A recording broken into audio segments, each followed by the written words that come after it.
Behind the golden gates of Ashford Palace, where tourists gather daily to catch glimpses of royalty, lies a world most will never see. It's a place where ancient traditions clash with modern realities, where every whisper echoes through marble halls, and where even the youngest members of the royal family carry burdens heavier than their crowns. When 17-year-old Princess Isabella of Ashford is discovered unconscious on the palace's east wing floor by her personal guard, it sets in motion events that will shake the very foundations of the monarchy. What happened in those silent corridors? Why was the princess alone in a restricted area? And, most importantly, what secrets was she trying to uncover that someone was desperate to keep hidden? The morning sun cast long shadows across the polished marble floors of Ashford Palace as Captain Marcus Whitfield began his routine patrol of the East Wing. 28 years old and dedicated to his duty, Marcus had served as Princess Isabella's personal protection officer for 3 years, ever since she turned 14. He knew every corner of the palace, every potential security risk, and, most importantly, he knew the princess's habits better than anyone. Isabella was not like other members of the royal family. While her older brother Prince Alexander prepared for his future role as king with diplomatic studies and public appearances, Isabella spent her time in the palace library, reading history books and asking questions that made the royal advisors uncomfortable. She had a curious mind that often led her to places she wasn't supposed to go, which made Marcus's job both challenging and rewarding. This particular morning felt different. Marcus had expected to find Isabella in her usual spots, either the library, the gardens, or her private study where she worked on her university applications. She had been accepted to Oxford to study history, much to her parents' mixed feelings. King Edmund and Queen Catherine wanted their daughter to have an education, but they also worried about her safety outside the palace walls. As Marcus rounded the corner near the portrait gallery, his heart stopped. There, lying motionless on the cold marble floor, was Princess Isabella. Her long auburn hair was spread around her head like a dark halo, and her pale blue dress was torn at the shoulder. She lay face down, completely still. "Princess," Marcus shouted, immediately dropping to his knees beside her. His training kicked in as he carefully checked her pulse, weak but steady. He noticed a small cut on her forehead and what appeared to be bruising on her exposed arm. Without hesitation, he reached for his radio. "This is Captain Whitfield. I need medical assistance in the East Wing immediately. The princess is unconscious and injured. Repeat, Princess Isabella requires immediate medical attention." The response was swift. Within minutes, the palace medical team arrived, led by Dr. Helena Morrison, the royal family's personal physician. Dr. Morrison had served the royal family for 15 years and had delivered both Isabella and Alexander. She was not just a doctor to them, she was family. "What happened here?" Dr. Morrison asked as she knelt beside Isabella, immediately beginning her examination. "I found her like this during my morning patrol," Marcus replied, his voice tight with concern. "She wasn't in her room this morning, which isn't unusual, but I never expected to find her here, unconscious." Dr. Morrison carefully turned Isabella over, revealing more bruising on her face and a deeper cut on her temple. "These injuries are consistent with a fall, but..." She paused, examining Isabella's hands. "There are defensive wounds on her palms and knuckles. This wasn't just a simple accident." The implications of Dr. Morrison's words hung heavy in the air. If Isabella hadn't simply fallen, then what had happened to her? And why was she in this particular part of the palace, which was rarely used except for formal ceremonies? As the medical team carefully moved Isabella to a stretcher, Marcus noticed something that made his blood run cold. On the wall near where he had found her, there was a small smear of blood, about 5 feet high. If Isabella had simply fallen, how had blood gotten that high on the wall? King Edmund and Queen Catherine arrived as the medical team was preparing to move Isabella to the palace's medical wing. The king, usually composed and regal, looked shaken. Queen Catherine immediately went to her daughter's side, tears streaming down her face. "What happened to my daughter?" the king demanded, his voice carrying the authority of centuries of royal bloodline. "Your Majesty," Dr. Morrison replied carefully. "The princess has sustained what appears to be a head injury and some bruising. She's unconscious, but stable. I need to run some tests to determine the extent of her injuries." "Tests?" Queen Catherine asked, her voice breaking. "What kind of tests? How serious is this?" Dr. Morrison glanced at Marcus before answering. "There are some aspects of her injuries that suggest this may not have been an accident. I think we need to consider that someone may have hurt the princess." The words hit the royal couple like a physical blow. In all their years of ruling, they had faced political challenges, economic crises, and public scrutiny, but nothing had prepared them for the possibility that someone had deliberately harmed their daughter within the walls of their own home. That's impossible, King Edmund said firmly. Everyone in this palace is thoroughly vetted. We trust these people with our lives. With respect, Your Majesty, Marcus interjected, I think we need to consider all possibilities. The princess was found in an area she rarely visits, with injuries that don't match a simple fall. Someone needs to investigate this properly. As Isabella was wheeled away to the medical wing, Marcus remained in the corridor, studying the scene. He noticed that the portrait that usually hung above where Isabella was found, a painting of King Edmund's grandfather, King William, was slightly askew. When he looked closer, he saw that the frame appeared to have been moved recently, with fresh scratches on the wall behind it. His radio crackled to life. Captain Whitfield, please report to the king's private office immediately. As Marcus made his way through the palace corridors, he couldn't shake the feeling that this was just the beginning. The palace, which had always felt like a safe haven, now seemed full of shadows and secrets. Every servant, every guard, every advisor suddenly seemed like a potential threat. In the medical wing, Dr. Morrison worked quickly to assess Isabella's condition. The princess remained unconscious, but her vital signs were stable. The head injury was concerning, but not life-threatening. What worried Dr. Morrison more were the defensive wounds on Isabella's hands and the pattern of bruising that suggested she had fought back against an attacker.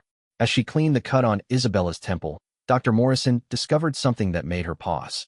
Embedded in the wound was a small piece of metal, shaped like a fragment from a ring or jewelry. Someone had struck Isabella with something metallic, and part of it had broken off in the impact. Queen Catherine sat beside her daughter's bed, holding her hand and whispering prayers. She couldn't understand how this had happened. The palace was supposed to be the safest place in the kingdom. They had guards, security systems, and protocols designed to protect the royal family from any harm. She was asking about the old tunnels again yesterday, the Queen whispered to Dr. Morrison. She's always been fascinated by the palace's history, but lately, she's been particularly interested in the parts of the palace that aren't used anymore. Dr. Morrison looked up from her examination. What old tunnels? The palace was built in the 1600s, Queen Catherine explained. There are service tunnels and passages that were used by servants to move through the building without being seen by the royal family. Most of them have been sealed off for decades, but Isabella has been researching them in the royal archives. This new information added another layer to the mystery. Had Isabella discovered something in her research that someone wanted to keep hidden? The East Wing, where she was found, was one of the oldest parts of the palace. If there were hidden passages or rooms, that would be where they'd most likely be located. Meanwhile, King Edmund was meeting with Lord Charles Pemberton, his most trusted advisor and childhood friend. Lord Pemberton had served the royal family for 20 years and knew every secret, every protocol, and every potential threat they faced. Charles, I need you to handle this discreetly, the king said, pacing behind his desk. If word gets out that Isabella was attacked in the palace, it will be a disaster for the monarchy. The press will have a field day, and our enemies will see it as a sign of weakness. Lord Pemberton nodded grimly. I understand, Your Majesty. I'll coordinate with Captain Whitfield to conduct a quiet investigation. We'll review security footage, interview staff, and determine exactly what happened. And the guest list for last night's dinner? The king asked. I'll have it reviewed immediately. There were several foreign diplomats present, along with various members of parliament and their spouses. About 40 people total, plus the usual staff. As they spoke, both men were thinking the same thing. If someone had attacked Princess Isabella, it meant that someone with access to the palace, someone they trusted, was a threat. The implications were staggering. Dr. Morrison emerged from the medical wing with an update. Your Majesty, the princess is stable, but she hasn't regained consciousness yet. I've found evidence that suggests she was struck by someone wearing a ring or piece of jewelry. I'll need to run more tests, but I believe she'll recover fully. The relief on the king's face was evident, but it was tempered by anger. Someone struck my daughter in my own home, he said quietly. I want to know who, and I want to know why. As the day wore on, the palace buzzed with whispered conversations and worried glances. The staff had been told that the princess had suffered a fall, but rumors were already spreading. Some spoke of seeing strangers in the palace. Others mentioned unusual sounds during the night. Marcus began his investigation by reviewing the security footage from the East Wing. What he found was troubling. The cameras in that particular corridor had been disabled sometime during the night. Not damaged or broken, but deliberately turned off by someone who knew the security system. In the royal archives, Lady Sarah Blackwood, the palace librarian, was reviewing the books and documents that Princess Isabella had been studying. Isabella had been particularly interested in the architectural plans of the palace from the 1600s and 1700s, focusing on areas that were no longer in use. She was asking about the Pemberton Wing. Lady Sarah told Marcus when he came to question her. It's named after Lord Charles's family, who were advisors to the royal family centuries ago. That part of the palace was sealed off in the 1800s after a fire, but Isabella was convinced there were still accessible areas. This information sent a chill down Marcus's spine. The Pemberton Wing connected to the East Wing through a series of old servant passages. If someone had access to those tunnels, they could move through the palace undetected. As evening approached, Princess Isabella finally began to stir. Her eyes fluttered open, and she looked around the medical wing in confusion. Queen Catherine immediately took her hand. "Isabella, my darling, you're safe now," the queen whispered. "Mother." Isabella's voice was weak and hoarse. "What happened?" I remember finding something, but then..." She trailed off, pressing her hand to her injured temple. "Don't try to remember now," Dr. Morrison advised.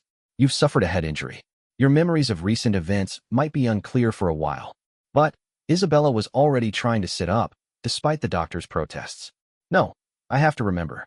I found something important. Someone was in the tunnels.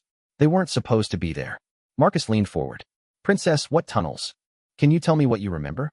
Isabella's eyes were distant as she tried to piece together the fragments of memory. "I was exploring the old servant passages behind the East Wing. I found a room that wasn't on any of the architectural plans. Someone was there, going through old documents. When they saw me," she touched her head again, "everything went dark." The implications of Isabella's words were clear. Someone had been secretly accessing restricted areas of the palace, and they had attacked the princess to keep their activities hidden. But what were they looking for? And, more importantly, who had access to areas of the palace that had been sealed for over a century? King Edmund arrived in the medical wing just as Isabella was finishing her account. His face was grave as he listened to his daughter's story. "Father," Isabella said, reaching for his hand. Whoever it was, they were looking for something specific. They had documents spread out on a table, old papers with the royal seal. I think they were looking for something from grandfather's time." King Edmund's expression darkened. His father, the previous king, had died 5 years ago under mysterious circumstances. Officially, it had been a heart attack, but there had always been whispers and unanswered questions.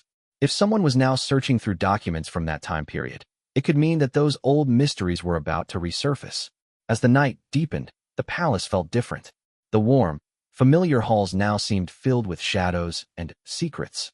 Every servant's movement was watched, every visitor's background was scrutinized, and every corner of the vast building held potential danger. Marcus coordinated with the palace security team to conduct a thorough search of the old servant passages. What they found confirmed Isabella's story: a hidden room behind the East Wing that contained a table, chairs, and evidence that someone had been using it regularly. Most disturbing of all, they found copies of documents that should have been secure in the royal vault, including correspondence from the period surrounding the previous king's death. The investigation was just beginning, but already it was clear that this was much more than a simple attack on a young princess. Someone with intimate knowledge of the palace, its history, and its secrets had been operating in the shadows for who knows how long. Princess Isabella had stumbled upon their activities, and they had tried to silence her. As Isabella drifted off to sleep under Dr. Morrison's watchful eye, with her mother beside her and guards stationed outside her door, the royal family faced a terrifying reality. Their home, their sanctuary, had been compromised. Someone they trusted was betraying them, and the secrets they were trying to uncover threatened to destroy everything the royal family had worked to build. The palace that had stood for centuries as a symbol of stability and tradition was now the center of a mystery that could shake the very foundations of the monarchy. And at the heart of it all was a brave young princess who had discovered that sometimes the most dangerous enemies are the ones closest to home. The morning after Princess Isabella's discovery brought no relief to Ashford Palace. If anything, the weight of uncertainty had grown heavier overnight. King Edmund had barely slept, spending most of the dark hours pacing his private study and trying to make sense of what was happening under his own roof. Dr. Morrison had insisted on keeping Isabella under observation for another day, concerned about the severity of her head injury and the trauma she had experienced. The princess was awake and alert, but her memories of the attack remained frustratingly fragmented. She could remember exploring the hidden passages and finding the secret room, but the face of her attacker remained shrouded in darkness. "I keep seeing shadows," Isabella told her mother as they sat together in the medical wing. "I remember voices, but I can't make out the words. It's like trying to remember a dream that keeps slipping away." Queen Catherine smoothed her daughter's hair gently, careful to avoid the bandaged area near her temple. "The doctor says your memory should return gradually. Don't push yourself, my darling." But Isabella was nothing if not determined. Despite her injuries, her mind was racing with questions and theories. "Mother, what do you know about the documents from grandfather's reign? Specifically, the ones from the months before he died?" The queen's expression grew troubled. "Why do you ask about that, Isabella?" "Because whoever attacked me was looking through papers with grandfather's seal. They had correspondence, official documents, things that should be locked away in the royal vault. Someone has been studying that period very carefully." Before Queen Catherine could respond, Marcus arrived with an update from the investigation. His expression was grim as he approached Isabella's bedside. "Princess, Your Majesty," he said with a respectful nod. "We've made some discoveries that I think you need to know about." "What have you found?" Isabella asked, sitting up straighter despite her mother's concerned protests. Marcus glanced at Queen Catherine before continuing. "The security breach was far more extensive than we initially thought. Someone has been accessing the restricted areas of the palace for months, possibly longer. We found evidence of regular activity in that hidden room: food containers, personal items, and, most concerning of all, a sophisticated surveillance system." "Surveillance system?" the queen asked, her voice barely above a whisper. "Hidden cameras and listening devices," Marcus explained. "Whoever has been using that room has been watching and recording activities throughout the palace. They've been gathering intelligence on the royal family's daily routines, private conversations, and security protocols." The implications were staggering. Not only had someone been secretly accessing the palace, but they had been spying on the royal family for an extended period. Every private moment, every family discussion, every state secret could have been compromised. "Have you identified who might have this level of access?" Isabella asked. Marcus hesitated. "That's where things become complicated, Princess. The surveillance equipment is sophisticated and expensive. It's not something an ordinary intruder could install. This operation required someone with extensive knowledge of the palace layout, security systems, and financial resources." "You're saying it's someone we trust," Queen Catherine said, the color draining from her face. "I'm saying it's someone with insider access," Marcus replied carefully. "Someone who could move through the palace without raising suspicion." Meanwhile, in another part of the palace, Lord Pemberton was conducting his own investigation.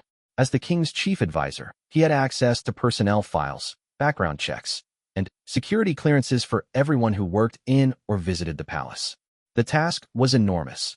Hundreds of people had regular access to Ashford Palace, from government officials to maintenance staff. Lord Pemberton's assistant, James Hartwell, had been working through the night to compile lists of anyone who had been in the palace during the past 6 months.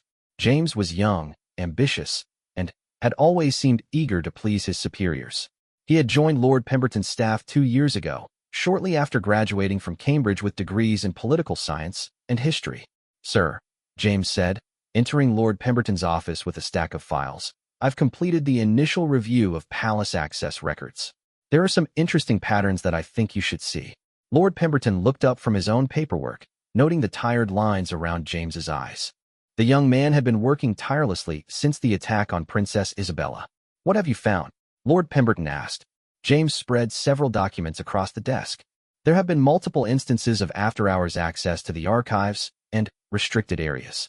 The electronic logs show keycard usage at unusual times, but the strange thing is, the cards being used are registered to people who were definitely not in the palace at those times." "Explain."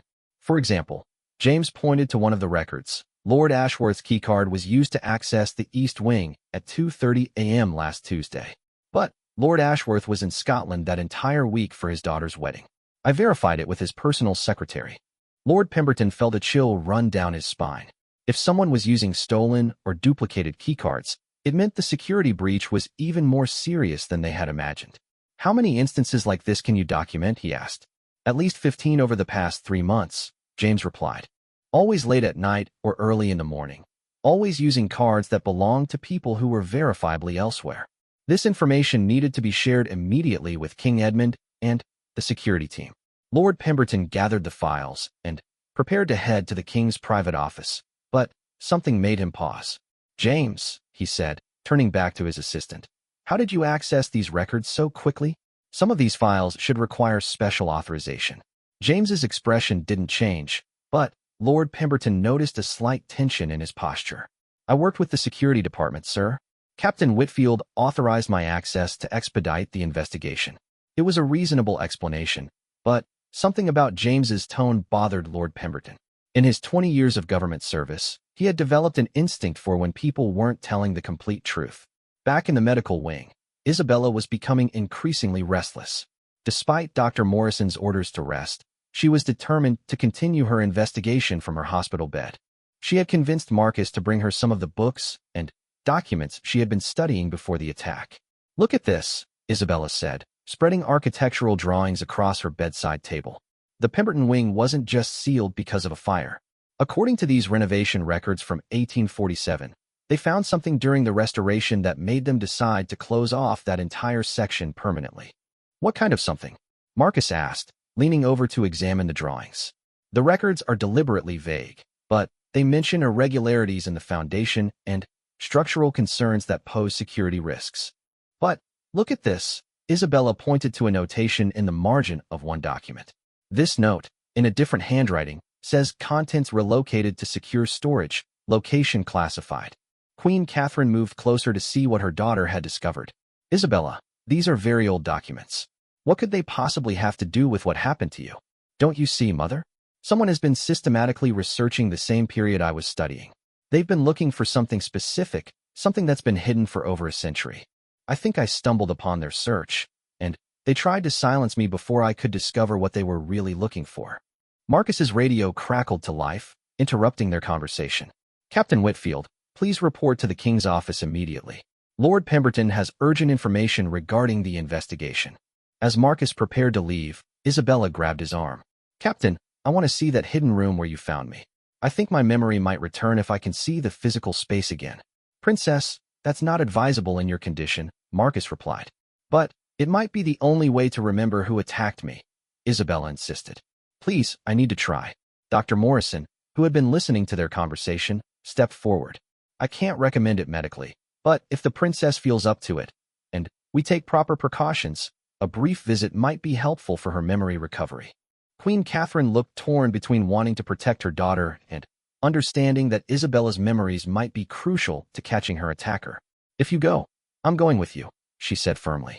Mother, you don't need to, Isabella began. Yes, I do, the Queen interrupted. Someone attacked my daughter in my home. I want to see where it happened, and I want to understand what they were looking for.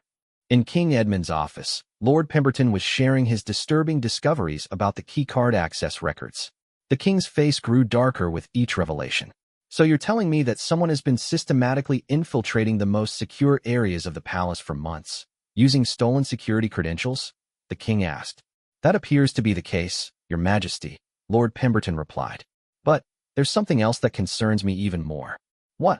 The sophistication of this operation suggests it's not the work of a single individual. The planning, the technology, the inside knowledge required. This feels like an organized effort with significant resources behind it. Marcus arrived and was quickly briefed on the new developments.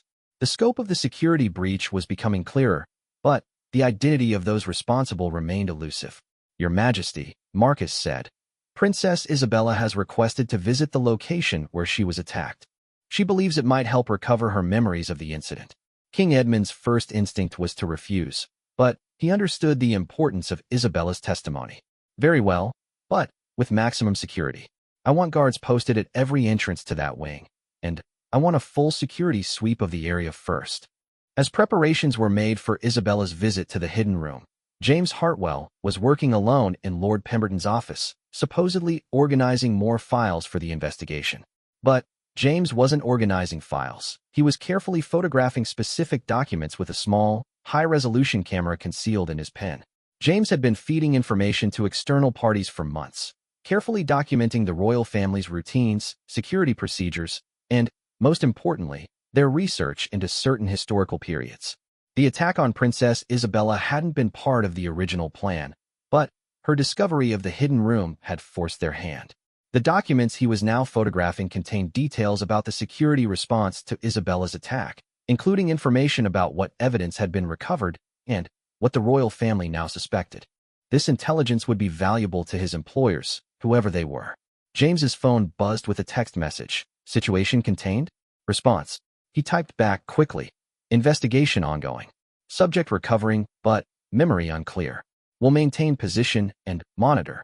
The response came immediately. Maintain cover. New instructions to follow.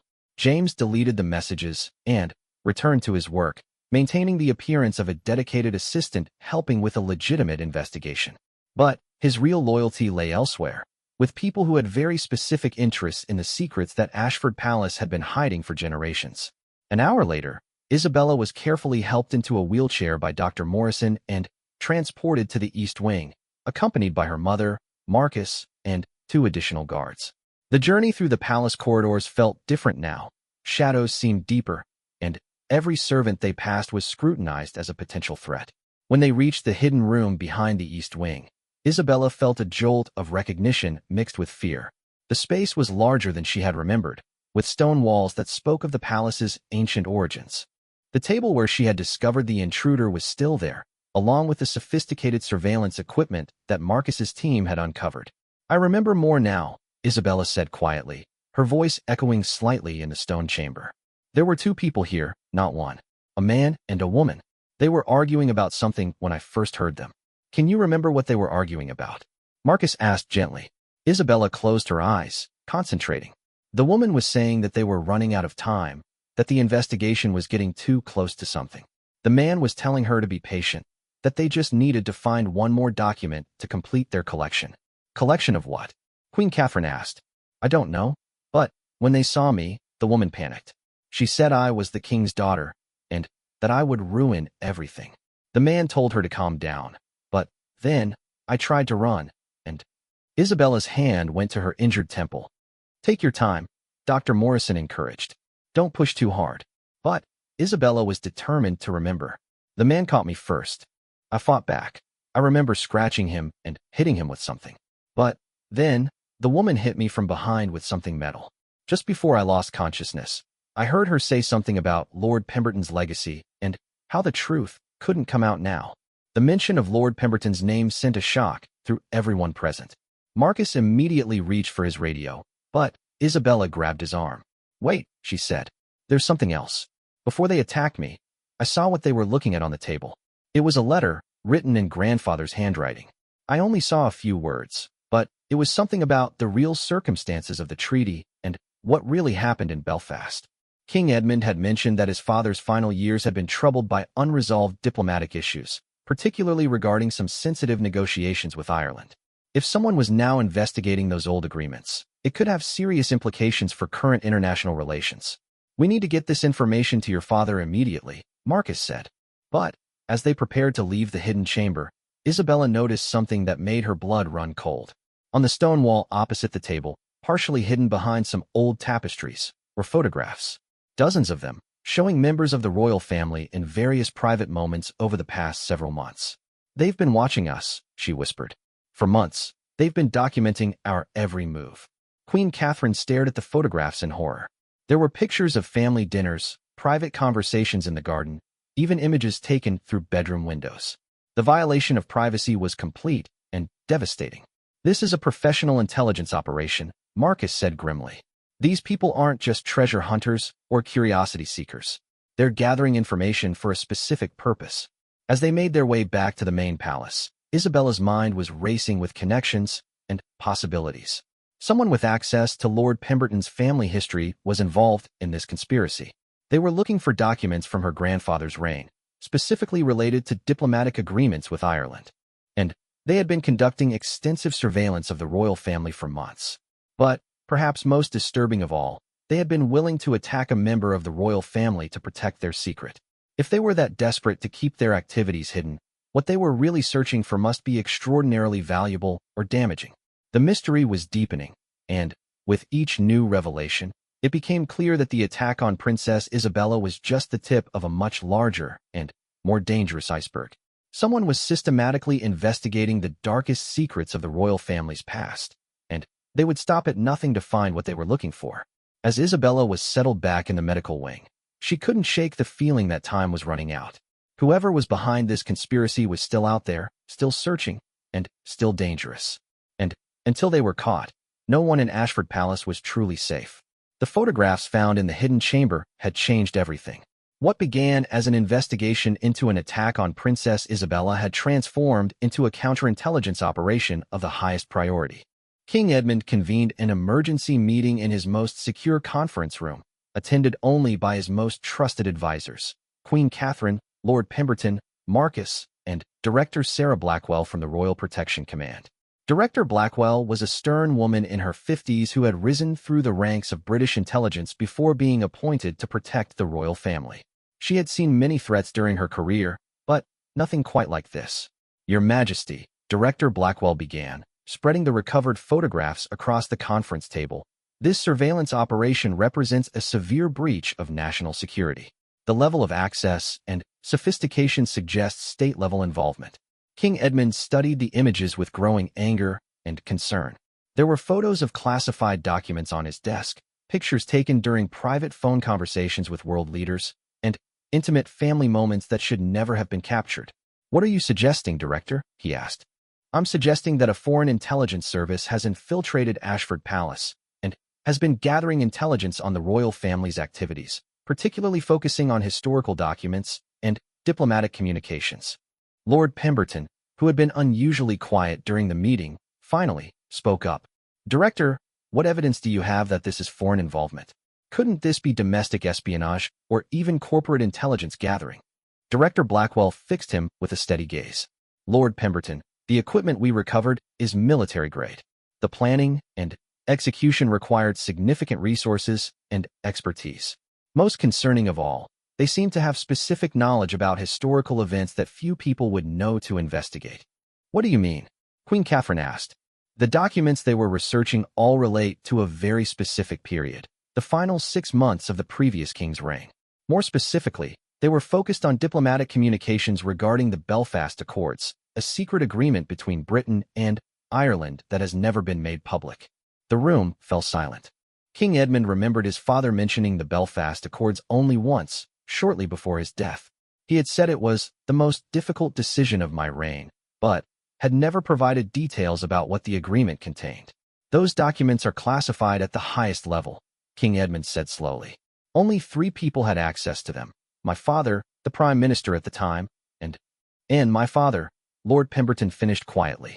The first Lord Pemberton was the King's chief advisor during those negotiations. Director Blackwell nodded. Which brings us to a disturbing possibility. Someone with knowledge of Lord Pemberton's family connection to those events has been using that information to guide their search. The question is, are they looking for the documents themselves or for evidence of what those documents contain? Meanwhile, in the medical wing, Isabella was experiencing a breakthrough in her memory recovery. Dr. Morrison had been using gentle techniques to help her recall more details about the attack, and fragments were beginning to piece themselves together. I remember the woman's voice more clearly now, Isabella told Dr. Morrison. She had an accent, Irish, I think. And she kept mentioning dates, 1995, and something about 28 years of lies. Dr. Morrison made careful notes. What about the man? Do you remember anything else about him? His hands, Isabella said suddenly. He was wearing a distinctive ring, gold, with what looked like a family crest. When I fought back, I think I scratched it. That's probably how the metal fragment got in my wound. This was crucial evidence. Dr. Morrison immediately contacted Marcus to inform him about the ring description. If they could identify the family crest, it might lead them directly to Isabella's attacker. James Hartwell was becoming increasingly nervous. The investigation was moving faster than anticipated, and his handlers were pressuring him for more detailed intelligence. He had managed to maintain his cover so far, but he was running out of information to provide without exposing himself. His latest assignment was to gain access to the classified files about the Belfast Accords. His handlers had been very specific. They needed to know exactly what was in those documents, and whether any evidence existed of secret agreements that might contradict official government positions. James's opportunity came when Lord Pemberton asked him to organize the historical files related to his family's service to the Crown. Among these documents would be references to the Belfast negotiations, if not the actual agreements themselves. "James," Lord Pemberton said, "I need you to go through my family's archives and compile everything related to diplomatic activities from the 1990s. The director thinks understanding the historical context might help us identify who's behind this current threat." "Of course, sir," James replied, trying to hide his excitement. "Should I include the classified materials as well?" "Include everything. This investigation takes priority over normal security protocols." As James began his work in the archives, he discovered that the Pemberton family's involvement in the Belfast Accords was more significant than anyone had publicly acknowledged. Lord Charles's father hadn't just been an advisor. He had been one of the primary architects of the secret agreement. The documents revealed that the Belfast Accords contained provisions that went far beyond what had been made public. There were territorial concessions, financial agreements, and, most controversially, acknowledgments of past British government actions that contradicted official historical narratives. But James also discovered something that made him question everything he thought he knew about his mission. Among the personal papers of the First Lord Pemberton was a letter expressing serious reservations about the agreement and concerns that future generations will pay the price for the compromises we're making today. As James photographed these documents for his handlers, he began to realize that his mission might not be what he had been told. If his employers were looking for evidence to expose the Belfast Accords, they might be planning to use that information to damage current diplomatic relations between Britain and Ireland. At the same time, Marcus was following up on Isabella's description of the distinctive ring. He had consulted with experts in heraldry and genealogy, and the description of the family crest was beginning to yield results. "Captain," his research assistant reported, "we've narrowed it down to 3 possible families whose crests match Princess Isabella's description. The most likely candidate is the O'Sullivan family of County Cork." "O'Sullivan," Marcus repeated. "That's Irish." "Yes, sir. And here's where it gets interesting. The O'Sullivan family has a direct connection to the Belfast Accords. They were one of the Irish families that claimed their ancestral lands were improperly transferred to British control in the 1920s, and they've been fighting for recognition ever since. This connection was too significant to be coincidental. Marcus immediately requested background checks on all O'Sullivan family members, particularly focusing on anyone who might have had access to Ashford Palace in recent months. The results were shocking. Margaret O'Sullivan, a respected historian and genealogist, had been working as a consultant for the Royal Archives for the past year. She had been brought in specifically to help organize historical documents related to Irish-British relations. Her credentials were impeccable, her background checks had been clean, and she had been given extensive access to exactly the types of documents that were now missing. But Margaret O'Sullivan had disappeared 3 days ago, shortly before Princess Isabella's attack. Her colleagues at the university where she taught part-time said she had mentioned a family emergency and had requested indefinite leave. Marcus immediately put out alerts for Margaret O'Sullivan and began coordinating with Irish authorities to trace her movements. If she was one of Isabella's attackers, she was now a fugitive with intimate knowledge of British state secrets. Back in the conference room, Director Blackwell was briefing the royal family on these latest developments. "We believe Margaret O'Sullivan and at least one male accomplice have been systematically infiltrating the royal archives to gather evidence about the Belfast Accords. Their goal appears to be exposing secret provisions of the agreement that could embarrass the British government and possibly invalidate current diplomatic arrangements." "But why attack Isabella?" Queen Catherine asked. "She's not involved in any of this." "Because Isabella discovered them in the process of their operation," Director Blackwell explained. "She saw documents that could have identified them, and they couldn't risk her reporting what she had witnessed." King Edmund was struggling with the implications of what he was hearing. "Director, are you telling me that my family has been targeted because of decisions my father made 28 years ago?" "I'm afraid so, Your Majesty. The Belfast Accords appear to have created long-term consequences that someone is now trying to exploit for political purposes." Lord Pemberton had grown increasingly pale during the briefing. "Your Majesty, I think I need to share some information that might be relevant to this situation." All eyes turned to him. "What information, Charles?" "My father left private papers about the Belfast negotiations. He was deeply troubled by some aspects of the agreement, and documented his concerns. I've never read them in detail because they were personal reflections, not official documents. But, given what we've learned today, where are these papers now? Director Blackwell asked sharply. In my private study at home, Lord Pemberton replied. They're in a locked safe that only I have access to. Director Blackwell immediately stood. Lord Pemberton, we need to retrieve those documents immediately. If O'Sullivan and her accomplices know about their existence, your home could be their next target. But, even as they made plans to secure Lord Pemberton's private papers, James Hartwell was sending an encrypted message to his handlers. Target documents located. Pemberton Family Archives contain original concerns about B.A. Home address attached. Recommend immediate action. The response came quickly. Understood. Package retrieval scheduled for tonight. Maintain position and provide distraction if possible. James realized that he was being asked to actively participate in what amounted to a burglary of his employer's home. The mission was escalating beyond simple intelligence gathering, and people were getting hurt. Princess Isabella's attack had been just the beginning. As night fell over Ashford Palace, multiple operations were set in motion. Director Blackwell's team was preparing to secure Lord Pemberton's documents. Margaret O'Sullivan was somewhere in hiding with stolen state secrets, and James Hartwell was struggling with the realization that he had been manipulated into betraying not just his employer, but potentially his entire country. The Belfast Accords, a diplomatic agreement made in secret nearly 3 decades ago, had created a chain of events that was now threatening to destabilize the British monarchy and expose secrets that powerful people had killed to protect. Princess Isabella, recovering in the medical wing under heavy guard, had unwittingly stumbled into the middle of an international conspiracy. Her curiosity about palace history had led her to discover evidence of ongoing espionage operations that threatened national security. But the real question remained. What exactly was in the Belfast Accords that someone was willing to commit treason to expose?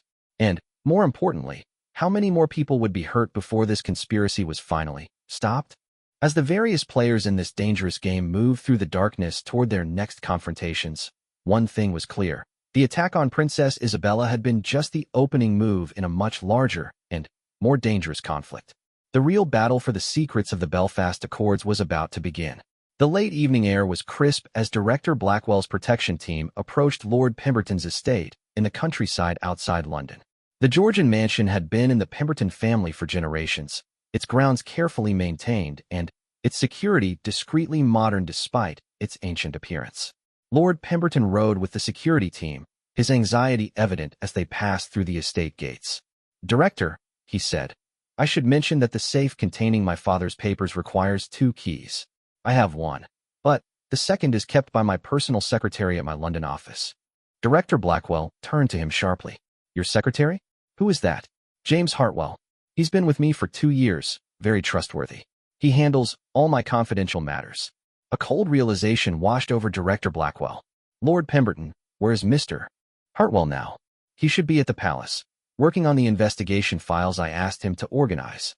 Director Blackwell immediately radioed her team at Ashford Palace. "This is Blackwell. I need immediate location confirmation on James Hartwell. Consider him a potential security risk." The response came back within minutes. "Director, Hartwell left the palace 2 hours ago. He told security he was retrieving files from Lord Pemberton's London office at Lord Pemberton's request." Lord Pemberton's face went white. "I never asked him to go to my office. Those files were supposed to be brought here to my estate." "He's going for the second key," Director Blackwell said grimly. "And if he has it, he'll be heading here next." As if summoned by their conversation, the estate's perimeter alarms began sounding. Motion sensors had detected multiple intruders approaching the mansion from different directions. What had been planned as a simple document retrieval had become a siege. "How many?" Lord Pemberton asked, his voice tight with fear. "At least 4 separate contacts," the security team leader reported. "They're coordinating their approach, suggesting professional training." Director Blackwell made a tactical decision. "We go in hard and fast. Priority is securing those documents before the intruders can reach them. Lord Pemberton, what's the quickest route to your study?"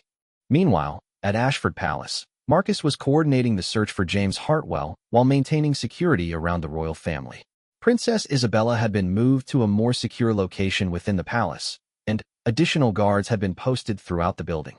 "Captain," one of his officers reported, "we've accessed Hartwell's personnel file. His background check was clean, but We're now finding some irregularities in his references. One of his supposed former employers says they have no record of him ever working there. Marcus felt the familiar chill of betrayal. James Hartwell had been in the perfect position to observe and report on the royal family's activities. He'd had access to security protocols, personal schedules, and, most importantly, he'd been involved in organizing the very investigation that was meant to catch the perpetrators. "Give me everything you can on Hartwell's background," Marcus ordered. "Real name, actual employers, financial records, phone records, everything. And I want to know how he passed our security screening." At Lord Pemberton's estate, the situation was escalating rapidly. The security team had reached the study, but they could hear sounds of forced entry from multiple parts of the house. The intruders were professionals, working quickly and efficiently to gain access to the mansion's interior. Lord Pemberton's hands shook as he opened the first lock on his father's safe.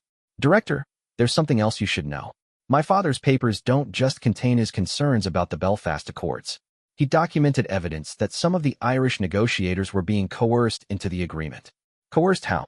Director Blackwell asked while her team secured the perimeter of the study. "Financial pressure, threats against their families, evidence of past activities that could have been used against them. My father believed that the agreement wasn't a genuine negotiation. It was accomplished through blackmail and intimidation. This information cast the current conspiracy in an entirely different light. If Margaret O'Sullivan and her associates could prove that the Belfast Accords had been obtained through coercion, it would invalidate the agreement and potentially destabilize decades of carefully maintained peace between Britain and Ireland." The sound of gunfire erupted from somewhere else in the mansion. Director Blackwell's team was engaging the intruders, but it was clear that this was no ordinary burglary attempt. These people were willing to use lethal force to obtain the documents. "How much longer?" Director Blackwell asked urgently. "Almost there," Lord Pemberton replied, finally opening the safe. Inside were several folders of documents, personal letters, and what appeared to be recordings on old audio cassettes. "Recordings?" Director Blackwell asked. "My father recorded his private thoughts during the negotiations. He was a meticulous man who documented everything." Lord Pemberton grabbed the documents and recordings, stuffing them into a briefcase. "Director, these papers contain evidence of serious crimes committed by the British government during the Belfast negotiations."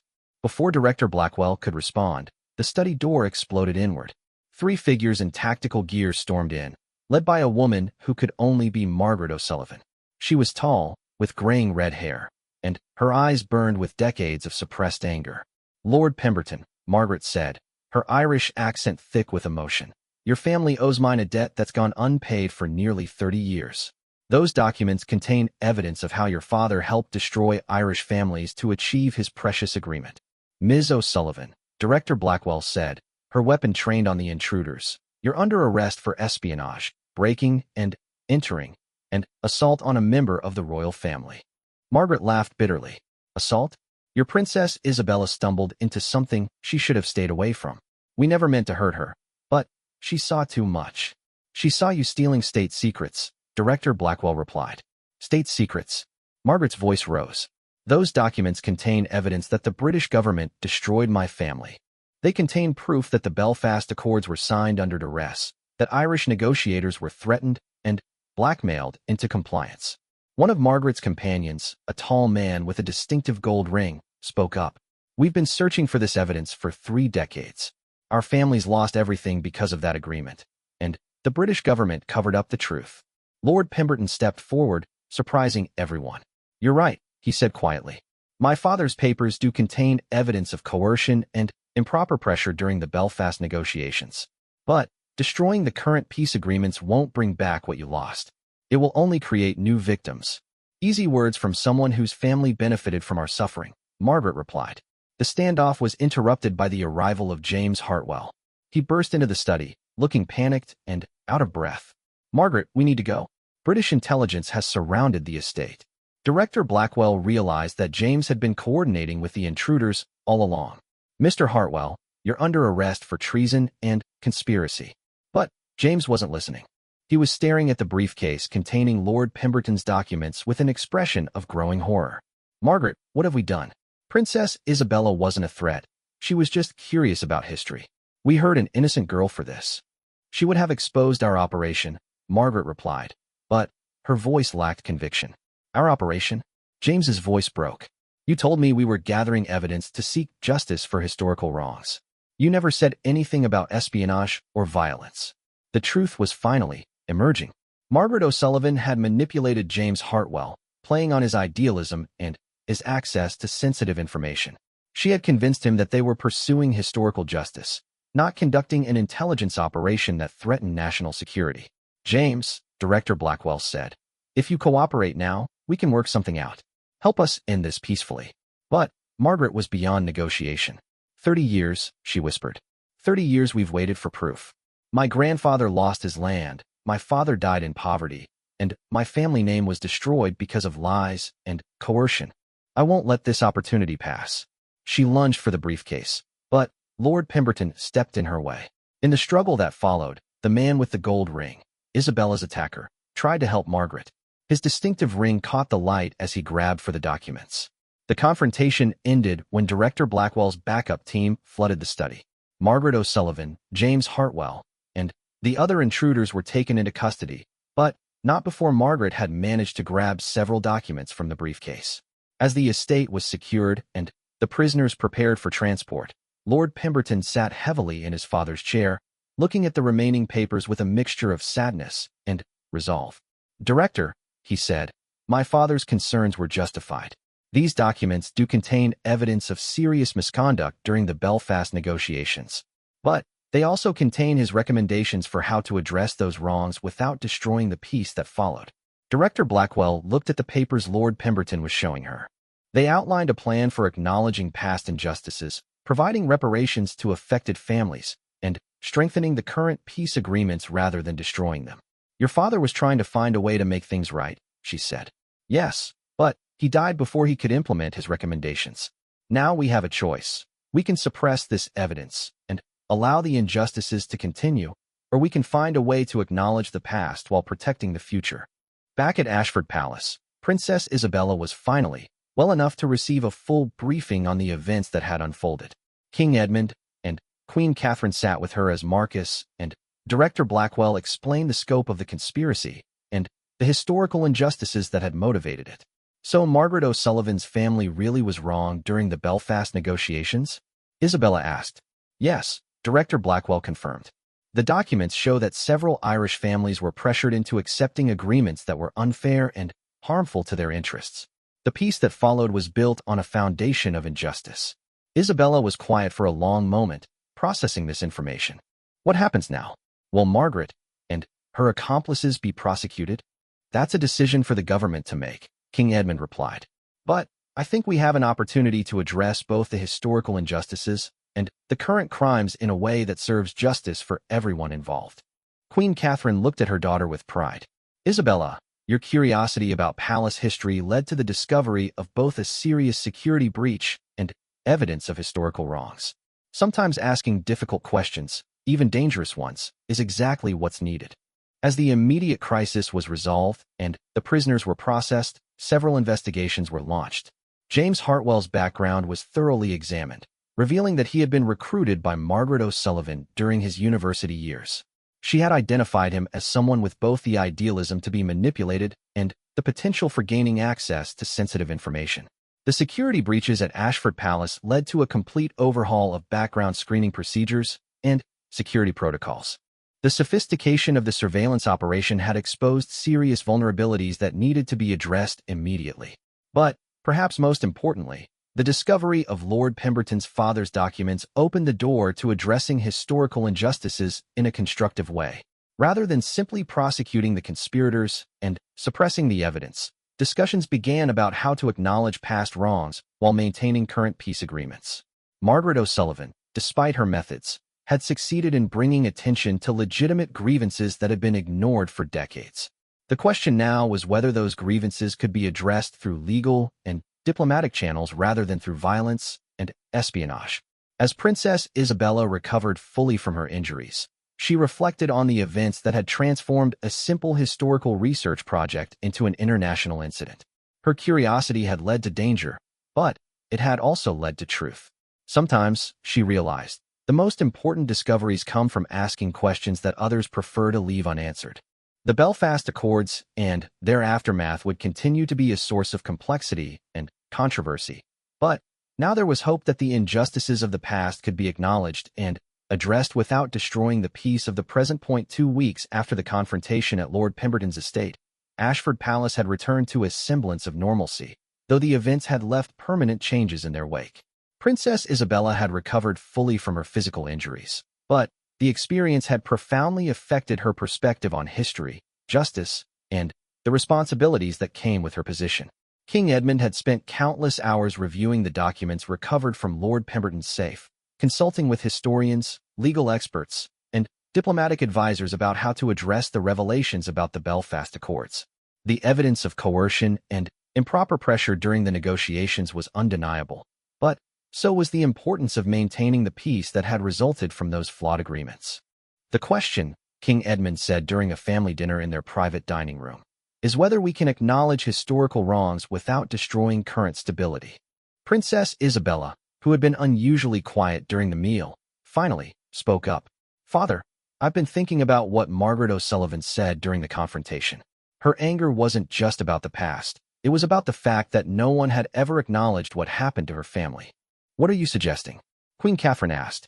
I'm suggesting that sometimes the best way to honor peace is to tell the truth about how it was achieved, even when that truth is uncomfortable. Lord Pemberton, who had been invited to join the family dinner, nodded thoughtfully. My father's final recommendation was exactly that. He believed that lasting peace could only be built on a foundation of acknowledged truth and genuine reconciliation. The discussion was interrupted by the arrival of Director Blackwell, who had requested an urgent meeting with the royal family. Her expression was serious but not alarmed as she joined them in the dining room. Your Majesty, she began, we've completed our investigation into the conspiracy, and I have updates on both the legal proceedings and the broader implications of what we discovered. Please sit, King Edmund said. What have you learned? Director Blackwell accepted a chair and organized her thoughts before beginning. James Hartwell has agreed to cooperate fully with our investigation in exchange for reduced charges. His testimony has provided crucial insight into how Margaret O'Sullivan recruited and manipulated him. And Ms. O'Sullivan herself? Queen Catherine asked. She's facing serious charges for espionage, breaking and entering, and assault on Princess Isabella. However, her legal team is arguing that her actions were motivated by seeking justice for historical crimes rather than serving a foreign power. Isabella leaned forward. Have you verified her family's claims about what happened during the Belfast negotiations? We have, Director Blackwell confirmed. The O'Sullivan family's grievances are legitimate. They lost ancestral lands and suffered significant financial hardship as a direct result of the pressure tactics used during the negotiations. Lord Pemberton sighed heavily. My father documented at least 6 Irish families who were similarly affected. He tried to find ways to provide reparations after the accords were signed, but he faced resistance from other government officials who wanted to keep the entire matter secret. Which brings us to a decision point, Director Blackwell continued. The government has several options for how to proceed. We can prosecute everyone involved and classify the historical documents to prevent further embarrassment. Or, King Edmund prompted. Or we can use this situation as an opportunity to address the historical injustices while demonstrating that the current government is committed to transparency and accountability. The room fell silent as everyone considered the implications. This was about more than just Margaret O'Sullivan's conspiracy or Princess Isabella's attack. It was about whether the British government would choose to acknowledge difficult truths from its past. Isabella was the first to break the silence. Director, what would happen to Margaret and her accomplices if the government chose the path of transparency and accountability? Their legal situation would be complex, Director Blackwell admitted. They committed serious crimes, but if the government acknowledged that their grievances were legitimate, it might be possible to negotiate plea agreements that focused on restorative justice rather than purely punitive measures. Restorative justice? Queen Catherine asked. Lord Pemberton explained. It's an approach that focuses on repairing harm rather than just punishing wrongdoing. In this case, it might involve providing reparations to the affected families while still holding the conspirators accountable for their methods. King Edmund had been listening intently to the discussion. Director, what would this transparency approach require from the royal family? Your Majesty, it would require acknowledging that previous decisions made by the Crown and government caused harm to innocent families.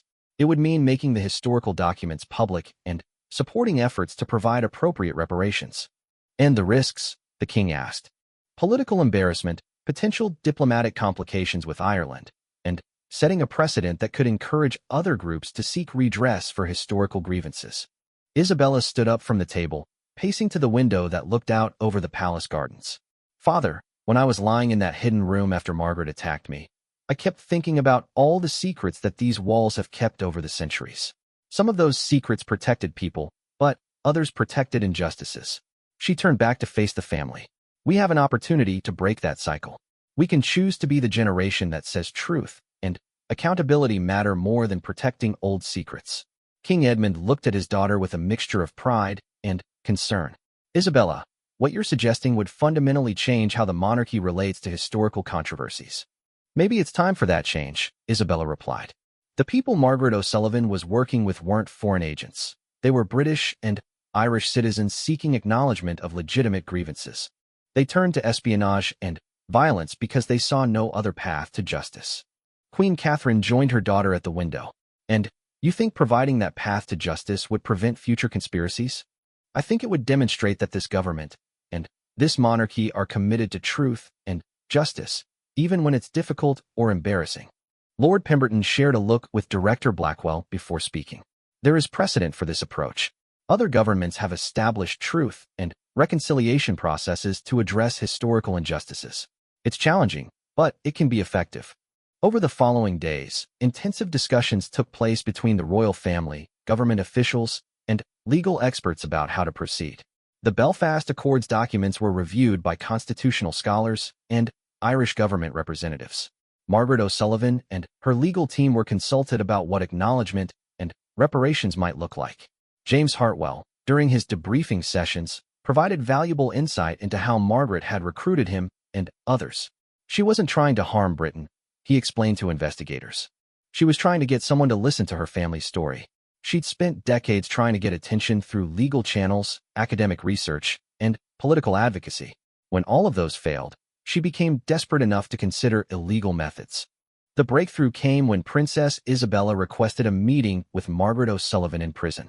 Despite security concerns and legal complications, the meeting was arranged with appropriate supervision and legal representation present. The conversation between the young princess and the middle-aged historian was tense at first, but gradually evolved into a dialogue about history, justice, and the responsibilities of leadership. Ms. O'Sullivan, Isabella began, I want you to know that I understand why you were so desperate to find those documents.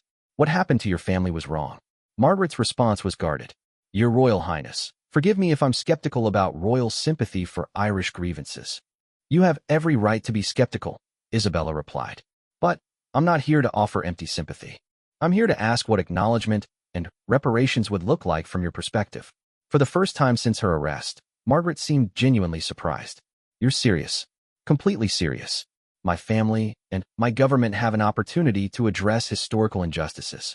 I want to understand what justice would actually look like for the families who were harmed.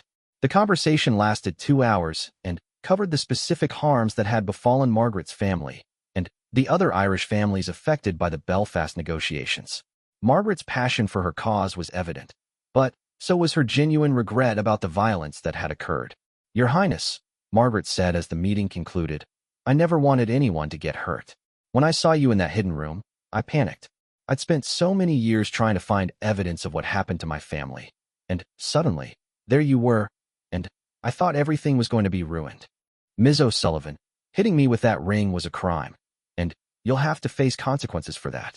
But the cause you were fighting for, seeking acknowledgement and justice for your family, that's not a crime. That's a right. Based on these discussions and extensive consultations with government officials and Irish representatives, King Edmund made a historic decision. In a televised address to the nation, he announced the establishment of the Belfast Accords Truth and Reconciliation Commission. The documents discovered during the recent security incident at Ashford Palace, the king said, have revealed that the Belfast Accords of 1995, while ultimately successful in promoting peace, were achieved through methods that caused unjust harm to several Irish families. Rather than suppressing this information, my government and I have chosen to acknowledge these historical wrongs and work toward appropriate reparations. The Truth and Reconciliation Commission will review all evidence, hear testimony from affected families, and recommend both individual reparations and systemic changes to prevent similar injustices in the future. The announcement sent shockwaves through both British and Irish political circles. Some praised the King's commitment to transparency and justice, while others criticized the decision as unnecessarily damaging to Anglo-Irish relations and British governmental authority. Margaret O'Sullivan and her accomplices faced a unique legal situation. While they would still be held accountable for their crimes, the government's acknowledgement of the legitimacy of their grievances influenced their sentencing. Margaret received a suspended sentence conditional on her cooperation with the Truth and Reconciliation Commission and completion of community service focused on promoting peaceful resolution of historical grievances.